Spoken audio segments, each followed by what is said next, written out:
Hoje nós vamos falar, como nós já cantamos aqui, sobre o amor encarnado. Quem é o amor encarnado? Jesus, o amor encarnado, amém? E para introduzir essa mensagem, eu quero começar falando um pouquinho sobre o amor. E a primeira coisa que a gente pensa, quando a gente ouve falar, muito obrigado, ouve falar sobre o amor, é um casamento, né? Todo mundo pensa num relacionamento entre homem e mulher. Então, o casamento é a primeira coisa que a gente pensa quando nós ouvimos a palavra amor. E nesse casamento, quando existe o amor verdadeiro, existe aquela reciprocidade, sabe? Aquele casal que é bem conectado, passa as dificuldades junto, ele entende o que o outro está precisando, e só de olhar, ele já entende que a pessoa está chateada, está triste. Funciona assim comigo. A minha esposa está ali, para quem não conhece, é a Sara. Então, funciona assim comigo. Quando ela me vê, a gente tem essa reciprocidade. E isso é um casamento feliz. E quando essas duas pessoas, elas se unem nesse casamento, significa que no coração delas foi gerado amor. E elas decidiram e escolheram amar a pessoa com quem elas se uniram, independente dos pontos negativos. Não é assim, gente? Quem é casado aí diz um amém bem forte. Olha aí, hein? E agora quem está namorando diz um amém bem forte. Aê, Miqueias! É isso aí, cara! Então, olha só, tudo começa no namoro, não é? A gente começa nosso relacionamento, antes do casamento, existe o namoro. Na Bíblia não existe o namoro, tá? Mas a gente entende que o namoro é um momento de se conhecer. E no namoro não vou falar que é mil maravilhas, mas é tudo super romântico. É tudo um mar de rosas, você tem que escrever cartinha e etc. Quando eu e a Sara nós estávamos namorando, a gente trocava cartinha. E ela escrevia, 3 páginas. Eu tinha que ler tudo, né? Eu escrevia poucas páginas, mas ela escrevia mais do que eu. A gente conversava por chamada de vídeo. Por quê, gente? Porque no início do nosso namoro, nós fizemos corte. Não por minha vontade. Mas amém, pela vida do pastor José Lopes. Mas nós fizemos corte. Então, eita glória. Então nós tínhamos que conversar por chamada de vídeo. E a gente ficava conversando por chamada de vídeo um tempão. E a gente começou a ler um livro junto. Aí a gente ligava um para o outro e ficava lendo o livro junto. Aí do nada eu ouvi o celular. Plum. Aí ela estava dormindo. No meio da nossa leitura ela começava a dormir. Mas, independente disso tudo, a gente se amava e a gente tinha essa paixão um pelo outro. Então essas duas pessoas, elas decidem se casar. E como a gente vai entender que essas pessoas realmente amam uma a outra. Aí agora, vou pegar até meu celular aqui, que eu vou precisar da ajuda de vocês. Olha só, hein? Que diferente isso. Eu quero que vocês me digam perguntas que a Sara poderia ter me feito.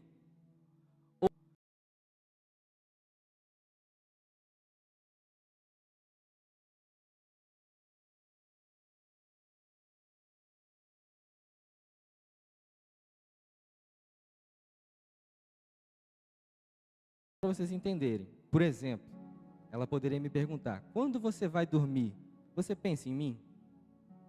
É uma pergunta que ela poderia me fazer de uma maneira.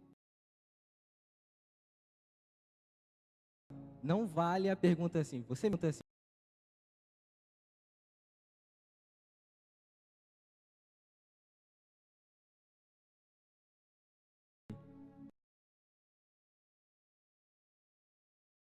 Não entendi.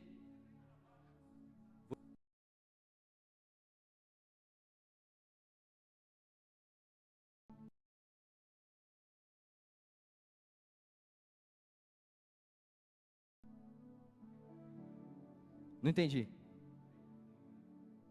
Quando a gente brigar. Opa, alguém falou uma boa aí, hein? Olha só, a Nina entendeu o conceito da parada, é pergunta apaixonada. Se a gente brigar, ok, mas vamos lá, você morreria por mim. Vamos só mais duas aí.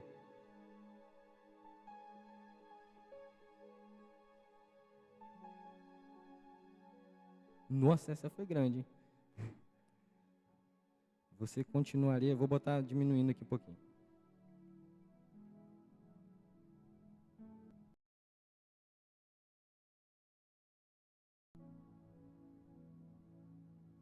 Mais uma.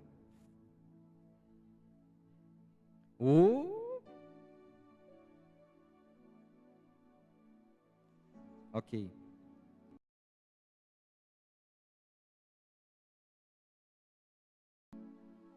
Mas então, existia entre nós, né, meu amor? O amor. E agora a gente vai falar um pouquinho sobre o amor, e agora nós vamos falar sobre o amor. O amor de Deus. Ele é o amor. E a palavra amor, no grego antigo, cadê o nosso professor de teologia? Ele vai ficar feliz comigo. No grego koiné, onde foi escrito o Novo Testamento, olha aí, a gente tem algumas nuances da palavra amor. O amor ágape, que é um amor altruísta, incondicional e divino. Filia, o amor que é amizade, afeição entre irmãos. Eros, o amor erótico, paixão romântico. E, por último, storge, amor familiar, afeição natural entre pais e filhos. E quando a gente se refere ao amor de Deus, nós estamos nos referindo ao amor ágape, um amor incondicional e um amor divino. E agora eu quero que você abra aí comigo em 1 João.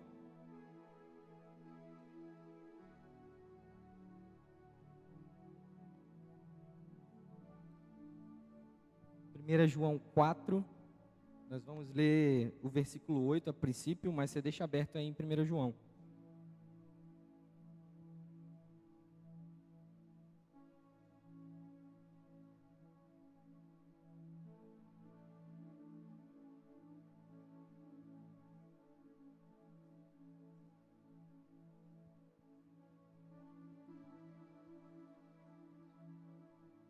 Diz assim o texto: quem não ama, não conhece a Deus, porque Deus é amor.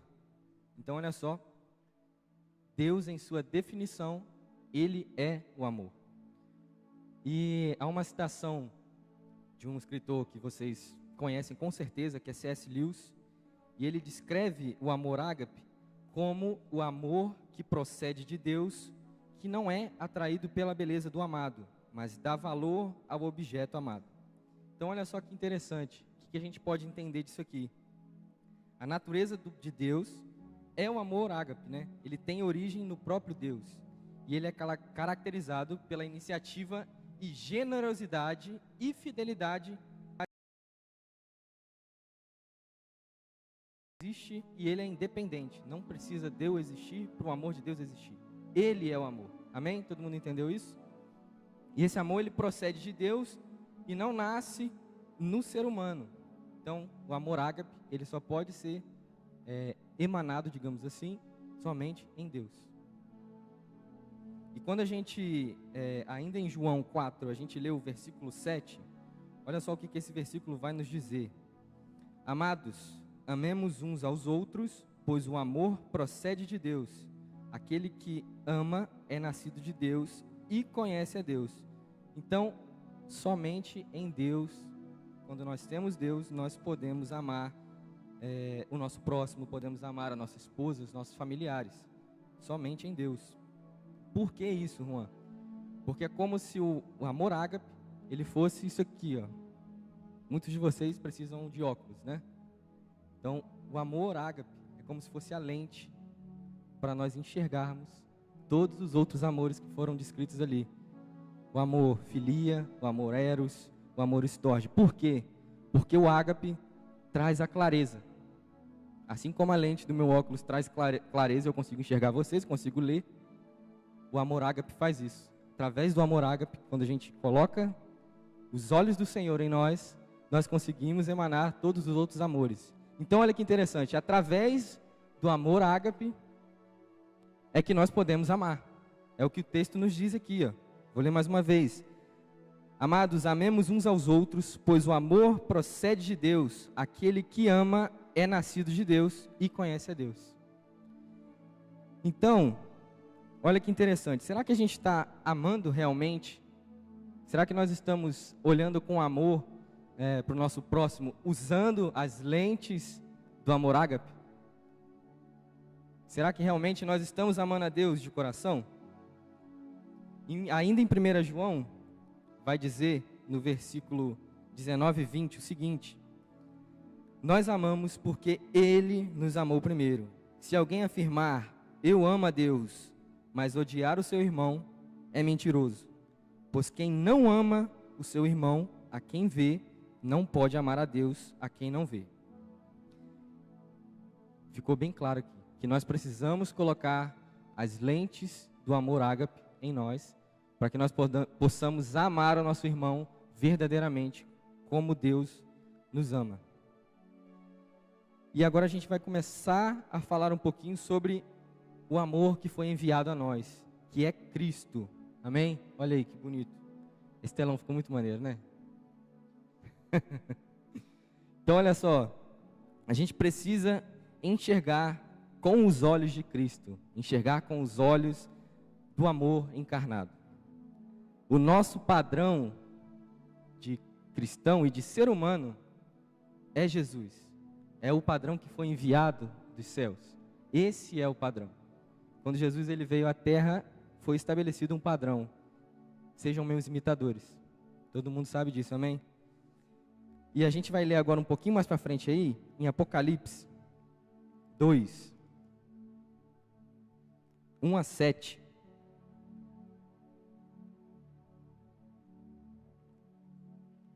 Só passar um pouquinho as páginas aí que chega no Apocalipse.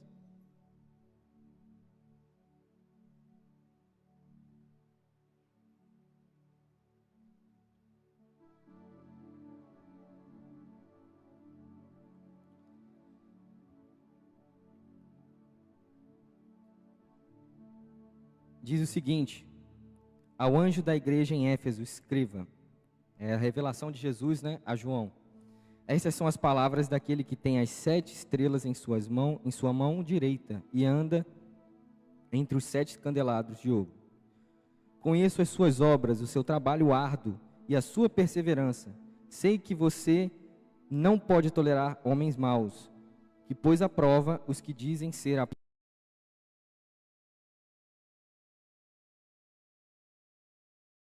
reservado.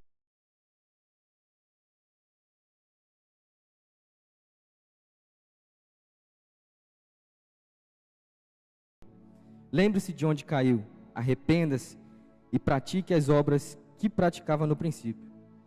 Se não se arrepender, virei a você e tirarei o seu candelabro do lugar dele. Mas há uma coisa a seu favor: você odeia as práticas dos nicolaítas, como eu também as odeio. Aquele que tem ouvidos, ouça o que o Espírito diz às igrejas. Ao vencedor darei o direito de comer da árvore da vida que está no paraíso de Deus. Então, esse texto é o próprio Jesus sendo revelado a João, e é enviado essa carta à igreja de Éfeso.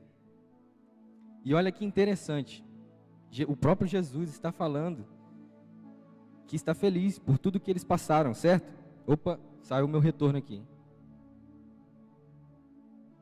Vamos lá. Então, e Jesus reconhecia todo esse trabalho árduo dessa igreja. Então, olha só que interessante, vamos tentar fazer um paralelo aqui com a gente. Jesus estava dizendo que ele reconhecia todos os reavivas que eles faziam, todos os cultos de mulheres, os cultos de jovens, os cultos aos domingos, os cultos às quintas, as células.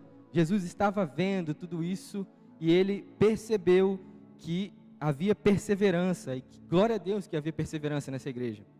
Só que, mais à frente diz que ele tinha uma coisa contra essa igreja, né?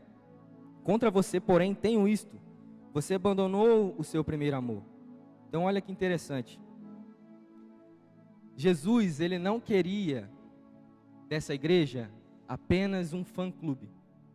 O que eu estou querendo dizer com isso?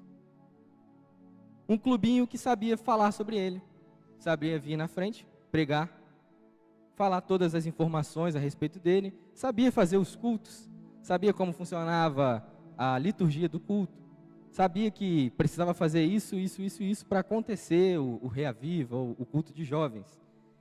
Na verdade, o que Jesus queria era uma noiva que ele pudesse ter um relacionamento íntimo de amor. Uma noiva que ele pudesse olhar e dizer para ela: essa é minha noiva que me ama com todo o coração, acima de qualquer coisa.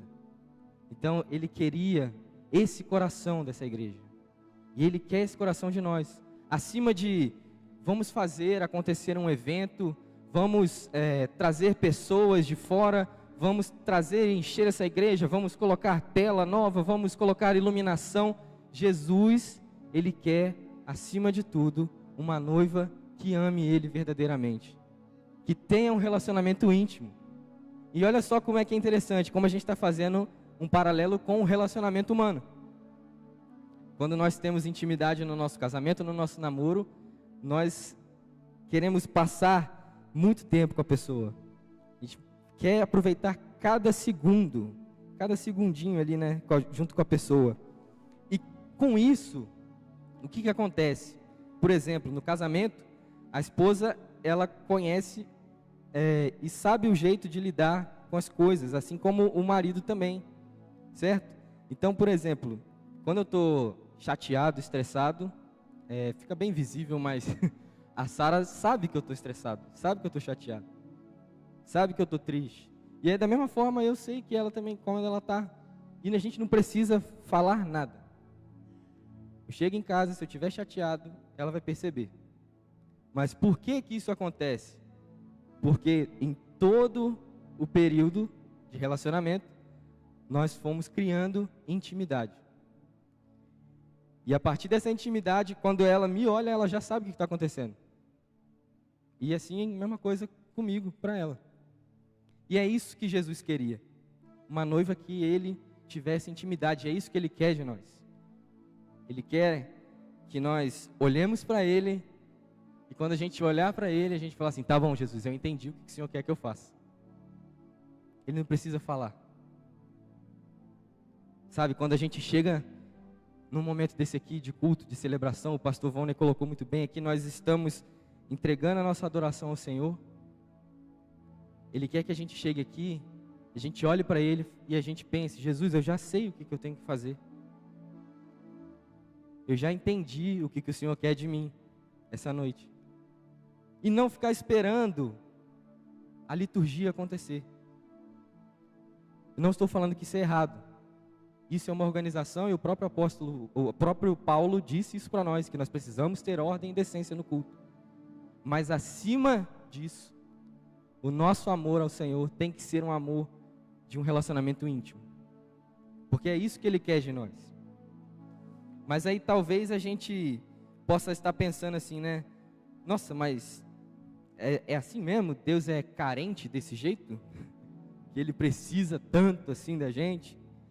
E a gente pode ficar pensando isso justamente quando a gente lê o versículo 5, né? Que fala que é para eles se arrependerem, se não se arrependerem, virei a vocês e tirarei, etc. Mas que tipo de amor é esse? A gente pode pensar, né?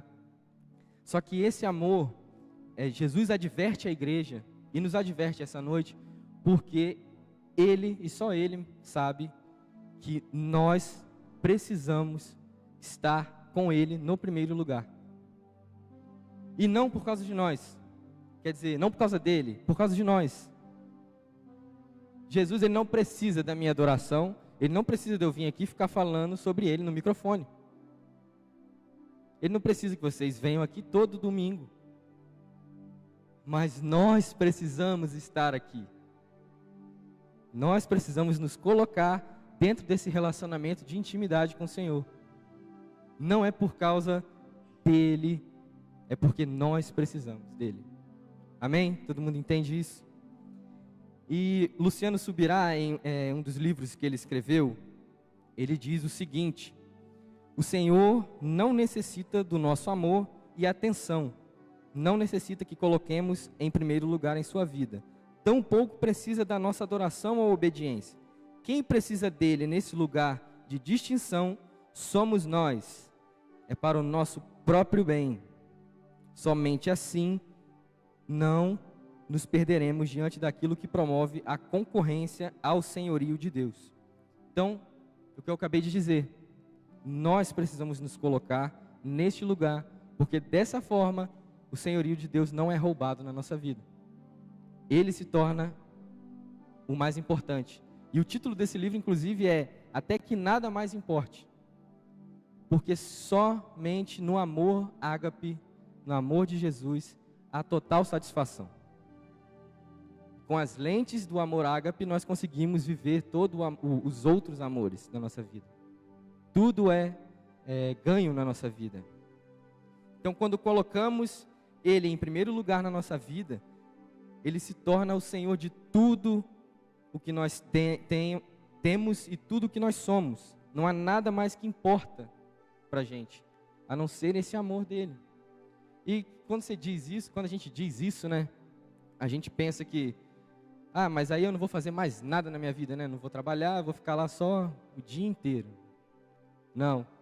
A palavra de Deus nos diz, façam tudo como se fizerem ao Senhor. Isso já é uma prova de amor. Então lá no seu trabalho você vai emanar o amor de Deus lá. Dentro da sua casa você vai fazer isso também. E tudo como se fosse para o Senhor, porque é para Ele. Tudo veio dEle e tudo é para Ele. Amém? Aí agora eu quero fazer uma pergunta para vocês, que é um pouquinho curiosa. Intrigante talvez. Vamos supor que num relacionamento entre um homem e uma mulher, antes deles se casarem, um deles descobre que quando se casar, vamos supor que ele vê o futuro.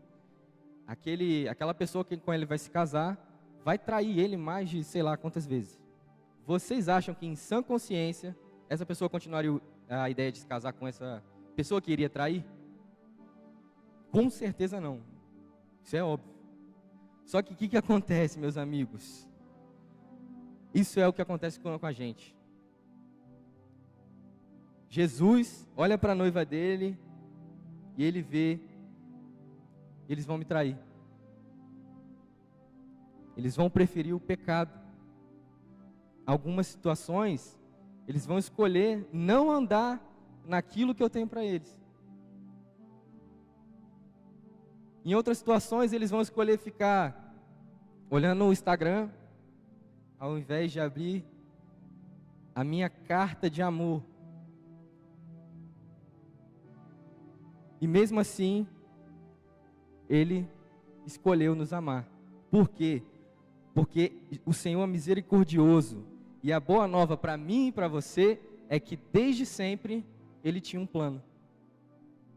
Desde o início da criação, Deus tinha um plano. E o plano dele era habitar entre nós. Ele quer se relacionar com você e comigo. Ele quer ter intimidade comigo e com você também. E com todos aqui. Todas as pessoas. Ele ama todas as pessoas. E Ele, como eu disse, nos ama desde o início da criação. Lá no Gênesis. Olha só que interessante agora. A gente vai começar a ver coisas muito interessantes. Essa carta de amor ao Senhor, a Bíblia, ela anuncia o Cristo encarnado desde o Gênesis. É dito para nós aqui que o amor vai ser enviado desde o Gênesis para nos salvar. Mesmo esse amor sabendo que nós, noiva, iríamos o trair. E olha só, lá no jardim do Éden, no início de tudo, a gente vê que Deus, Ele tinha uma certa comunhão não, Ele tinha comunhão com o homem. O texto de Gênesis, ele nos sugere que Deus, Ele vinha e andava dentro do jardim aonde o homem habitava. Então Deus, ele habitava ali no meio do homem, junto com o homem e com a mulher. Ele queria estar aqui, ele queria contemplar a criação dele, queria ter relacionamento com a criação dele. E era isso que acontecia. Ele vinha na virada do dia, se encontrava com o homem, e em uma certa ocasião, ele descobriu que a noiva tinha traído ele, tinha escolhido o pecado. Mas, a partir daí, o plano de Deus já começa a ser anunciado. E olha só o que vai dizer em Gênesis 3, 14 e 15. Então o Senhor Deus declarou à serpente: por ter feito isso, maldito é você entre todos os animais de rebanho e entre todos os animais do campo. Você rastejará sobre o seu ventre e comerá pó todos os dias da sua vida. Porém, inimizade entre você e a mulher, entre a sua descendência e a descendência dela, que ferirá a sua cabeça, e você lhe ferirá o calcanhar. Quem está sendo anunciado aqui? O Cristo, o amor encarnado. A partir do momento que a noiva traiu ele, Deus falou: agora o meu plano vai entrar em ação. E ele já anunciou que o Cristo ia ser enviado. E o Cristo ia pisar na cabeça da serpente. Então Jesus estava sendo anunciado no Gênesis. Então nós lemos um texto lá em Apocalipse, nós voltamos aqui no Gênesis. E um pouquinho mais à frente, a gente vai falar agora sobre o tabernáculo de Deus, que foi instituído por Moisés. Exatamente, o tabernáculo. E olha só, o significado em hebraico para tabernáculo, talvez eu não saiba pronunciar isso aqui, mas é Mishkan, e significa residência ou habitação. Então vamos lá, voltar um pouquinho. Eu falei que Deus, o plano de Deus, sempre foi habitar entre nós. Então, lá no Gênesis, Deus vinha e habitava entre o povo. E quando foi criado o tabernáculo, e o nome do tabernáculo já diz que é habitação. Ele foi criado, em Êxodo vai dizer o seguinte, em Êxodo 25:8. Depois farão um santuário para mim e habitarei no meio deles. Então o próprio Deus novamente disse: eu quero habitar com vocês. Mesmo vocês me traindo, mesmo que vocês vão errar, o meu desejo é habitar com vocês. E isso foi anunciado também. E olha só, que interessante. O tabernáculo também é a revelação de Cristo. Quem está estudando teologia aí, sabe disso. A revelação de Cristo no tabernáculo. Olha que coisa maravilhosa. Vamos lá. Esse aqui é o tabernáculo. Aqui, ó, na entrada do tabernáculo, é Jesus. Perfeito? Pode passar. Quando nós acessamos o Evangelho de Jesus, na entrada do tabernáculo, ele nos leva pelo caminho. E esse caminho, a primeira coisa que acontece quando nós aceitamos o Evangelho de Jesus, nós precisamos sacrificar a nossa carne. Precisamos sacrificar a nossa carne para que o nosso pecado seja perdoado. E nesse caminho, mais à frente, nós chegamos na fonte de água. E quem é a fonte de água viva? Então, quando nós chegamos na fonte de água, essa fonte nos limpa daquilo que foi entregue em sacrifício para perdão dos nossos pecados. Então, olha só, nós entramos por Jesus e Jesus nos leva ao sacrifício, nos leva à fonte de água. Olha aí, ó, a menina está me acompanhando mesmo. E agora nós chegamos até a entrada do santo, do lugar santo. E essa entrada é onde é revelada a verdade para nós. E essa verdade é revelada, se vocês puderem, façam essa leitura. E lá fala alguns utensílios que tem dentro do tabernáculo, né? Existe lá os pães da presença, o candelabro. E olha só um pequeno parênteses, porque senão eu vou me alongar muito nisso aqui, é uma aula, né? Os pães da presença representam que em Jesus nós temos total satisfação. Nós não precisamos do alimento terreno.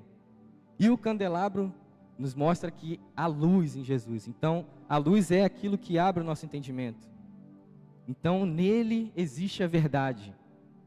E nós somos, quando entramos nesse lugar que é a verdade, nós podemos chegar até o Santo dos Santos, aonde existe a vida. Eu não sei se vocês sabem, mas no Santo dos Santos é onde estava a Arca da Aliança de Deus. E o que é a Arca da Aliança de Deus? Era a representação do próprio Deus, era a presença do próprio Deus ali no tabernáculo. Então, que maravilhoso, o Messias ele estava sendo anunciado através do tabernáculo. E vocês viram os nomezinhos aqui, que interessante, né? Caminho, a verdade e a vida. Isso parece familiar, né? Maravilhoso isso aqui. Mas ele ainda era uma promessa aqui. E eu quero ler algo com você que se encontra no Evangelho segundo o apóstolo João. Vai no capítulo 14, no versículo 6. Diz o seguinte: Jesus dizendo, respondeu Jesus: eu sou o caminho, a verdade e a vida. Ninguém vem ao Pai, presença de Deus, senão por mim. Através de Jesus, nós passamos pelo caminho do sacrifício, nos limpamos na fonte de água vida, encontramos a verdade e vamos até o Pai. Jesus estava sendo anunciado desde o início da criação. E aqui, nesse versículo, segundo o apóstolo João, ele já está entre nós. Jesus já foi enviado. E olha o que diz ainda em João 1,14. Aquele que é a palavra tornou-se carne e viveu entre nós. Vimos a sua glória como do unigênito vindo do Pai, cheio de graça e verdade. A promessa que foi dita no tabernáculo, que foi dita no Gênesis, se cumpriu. Jesus estava entre nós. Você pode agradecer por isso? Você pode aplaudir ao Senhor por isso?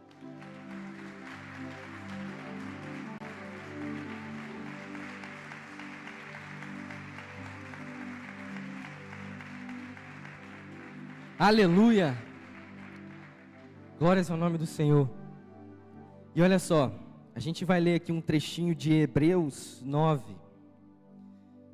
Eu vou te encorajar a ler esse texto por completo, depois na sua casa, porque não vamos ter tempo de ler ele todo aqui, mas em Hebreus 9, 11 e 12 vai nos dizer o seguinte: quando Cristo veio como sumo sacerdote dos benefícios agora presentes, ele adentrou o maior e mais perfeito tabernáculo, não feito pelo homem, isto é, não pertencente à criação, não por meio de sangue de bodes e novilhos, mas pelo seu próprio sangue. Ele entrou no lugar santíssimo de uma vez por todas e obteve eterna redenção.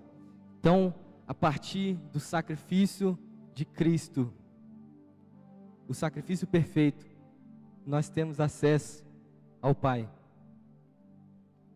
Ele veio e agora nós não precisamos mais cortar o novilho, o bode e queimar.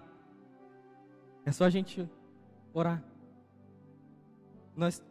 Gente, vocês entendem o tamanho do privilégio que nós temos. Esse sacrifício acontecia no tabernáculo anualmente.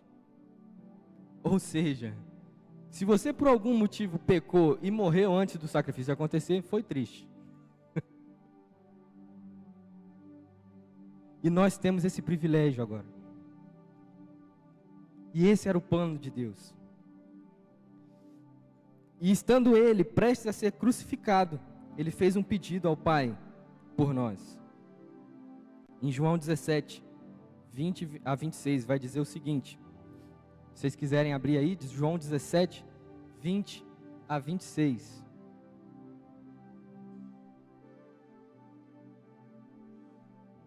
Ou se quiserem acompanhar aqui também. A minha oração não é apenas por eles. Aqui Jesus está dizendo dos discípulos dele, né? Que viviam com ele. Peço também por aqueles que crerão em mim, ou seja, eu e você, por meio da mensagem deles, para que todos sejam um. Pai, como tu estás em mim e eu estou em ti, que eles também estejam em nós, para que o mundo creia que tu me enviaste. Dê-lhes a glória que me deste, para que eles sejam um, como nós somos um, eu neles e tu em mim. Que sejam levados à plena unidade, para que o mundo saiba que tu me enviastes e amastes assim como amastes a mim. Pai, quero que os que me deste estejam comigo onde eu estou e vejam a minha glória, a glória que me destes, porque me amastes antes da criação do mundo. Pai justo, embora o mundo não te conheça, eu te conheço, e estes sabem que me enviaste. Eu os fiz conhecer o teu nome e continuarei a fazê-lo, a fim de que o amor que tens por mim esteja neles e eu neles. O próprio Jesus estava falando sobre nós. Ele não nos conhecia. Como homem, tá? Ele não nos conhecia. E antes de nós existirmos, ele já estava falando e nos amando. Isso aqui é antes dele ser crucificado. E ele já nos amava.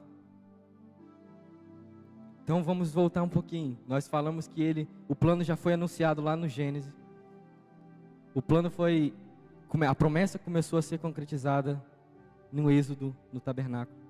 E Jesus veio e a promessa se cumpriu. Ele veio. Só que Jesus foi crucificado. Ele morreu. E acredito que os discípulos devem ter ficado desesperados. Se eu estivesse lá, eu falava, agora lascou. O Messias que era prometido, que ia nos salvar, ou que vai nos salvar, morreu.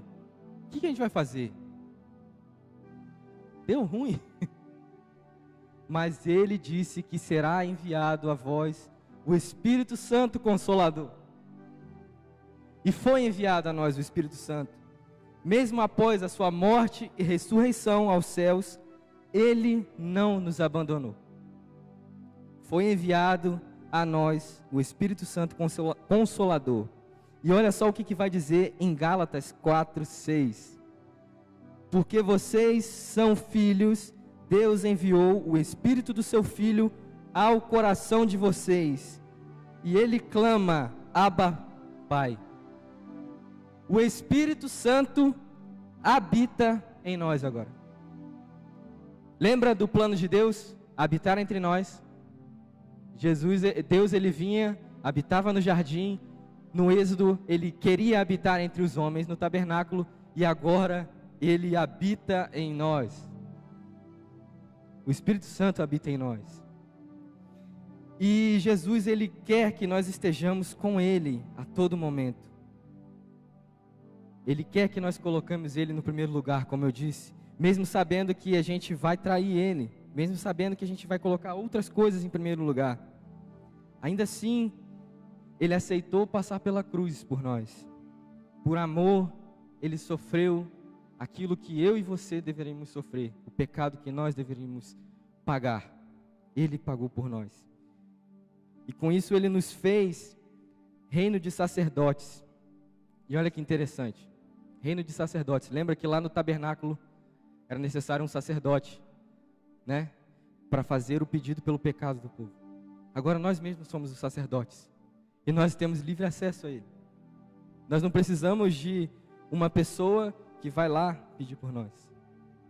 Nós pedimos ao Senhor e ele é o sumo sacerdote que vai até a presença do Pai e intercede por nós. Amém?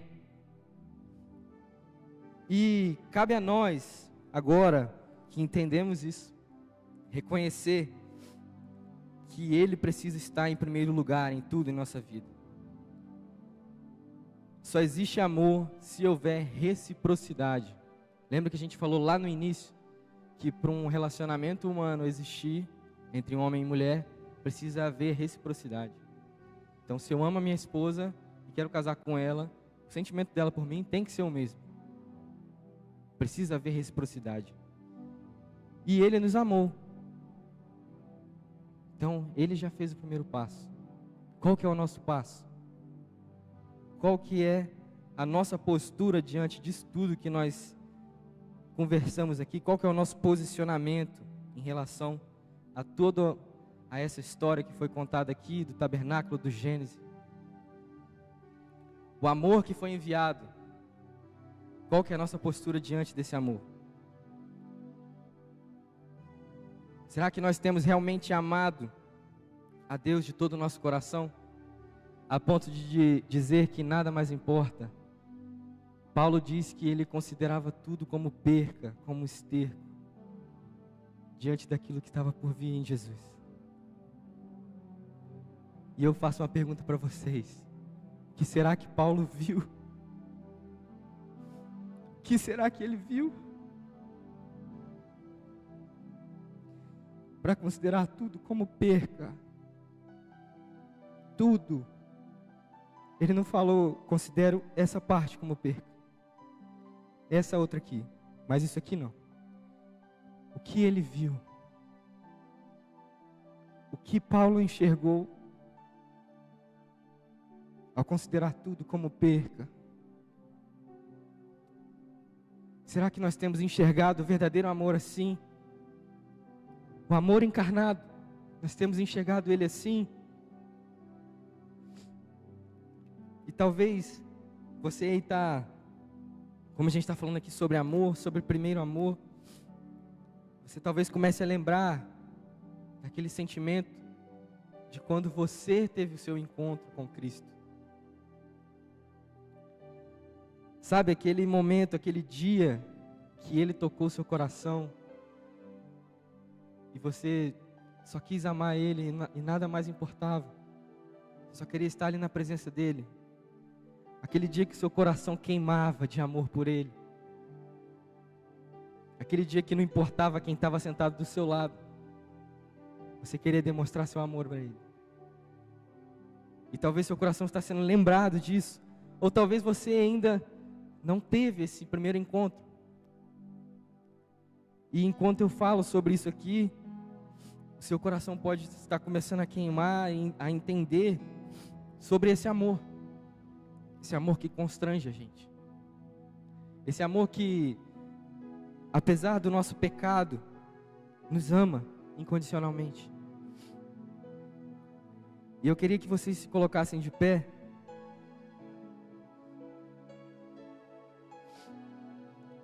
E eu gostaria que vocês fechassem os seus olhos.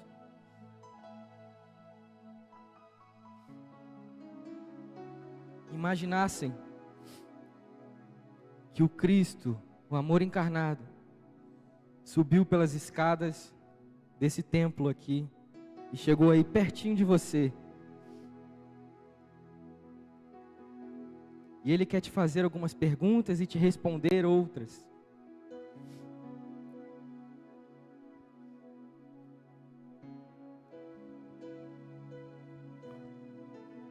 E a primeira pergunta que o Cristo quer te fazer é: quando você vai dormir, você pensa em mim? Aí você responde para Ele: sim, Senhor, eu penso em você, mas estou preocupado com o meu trabalho. Eu não sei se eu vou ter um trabalho para sustentar minha casa. E Ele responde para você: eu sou aquele que vai sustentar o seu lar. E Ele te pergunta também: você morreria por mim? Por amor do meu nome, você morreria por mim?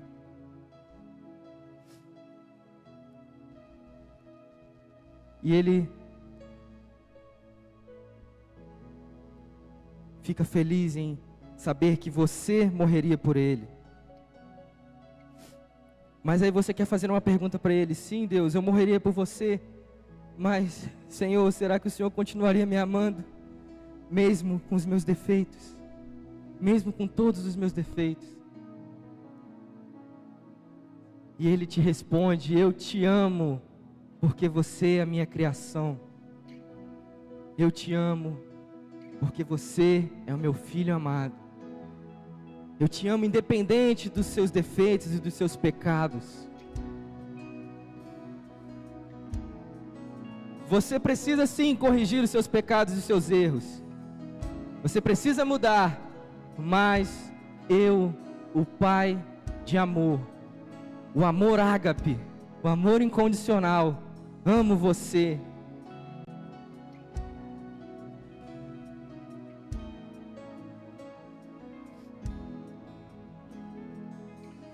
E você então fica muito feliz por ter escutado isso. Então você diz e você percebe que nesse amor que você encontrou em Jesus, você começa a amar Ele acima de todas as coisas. Acima do seu relacionamento terreno. Você ama Jesus mais do que você ama a sua esposa. Você ama Jesus mais do que você ama os seus pais. Você ama Jesus mais do que você ama o seu trabalho. Você ama Jesus mais do que você ama a sua própria vida.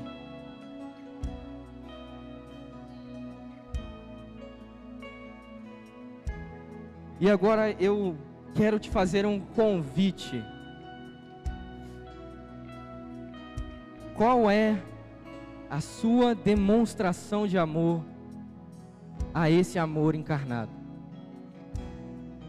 O que você tem a oferecer hoje a esse amor que te amou primeiro?